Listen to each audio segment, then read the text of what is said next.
অনেক অনেক দিন আগে একটা গ্রামে একটা বড় আপেল গাছ ছিল। একটা ছোট্ট বালক প্রতিদিন সেই গাছের চারপাশে খেলা করত, গাছে উঠতো, আপেল খেত এবং গাছের ছায়ায় বিশ্রাম নিত। গাছটি বালকটিকে অনেক ভালোবাসতো, আর বালকটিও গাছ থেকে। অনেক সময় গড়িয়ে গেল, বালকটি বড় হয়ে গেল এবং গাছের কাছে আর তেমন আসতো না। একদিন সে ফিরে এসে বলল, আমার অনেক টাকার দরকার। গাছটি তার আপেলগুলো দিয়ে বলল, নাও, এগুলো বিক্রি করে টাকা জোগাড় করো।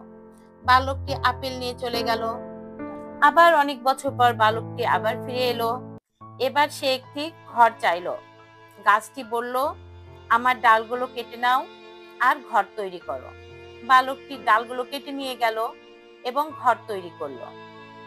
আরো অনেক বছর পর বালকটি এখন আর সেই ছোট্ট বালক নেই, সে এখন বৃদ্ধ।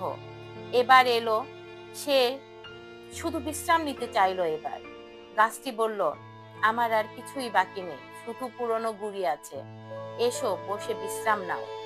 বৃদ্ধ বালকটি গাছের গুড়িতে বসে বিশ্রাম নিল। এই গল্পটি আমাদেরকে শেখায় নিঃস্বার্থ ভালোবাসা ও আত্মত্যাগের মূল্য। গাছটি যেমন বালককে সবকিছু দিয়ে সাহায্য করেছে, তেমনি আমাদের জীবনে যারা নিঃস্বার্থভাবে আমাদের পাশে থাকে, তাদের প্রতি কৃতজ্ঞ হওয়া উচিত আমাদের সকলের।